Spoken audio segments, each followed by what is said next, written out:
வீட்டுக்கு போலாம் அனிதா.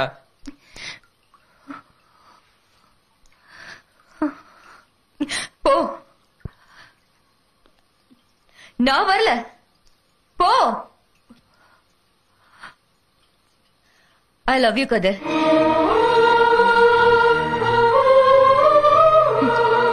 எவ்வளவு நாள் வெயிட் பண்ண, இப்ப சொல்றேன். வீட்டுக்கு போ. பாரு,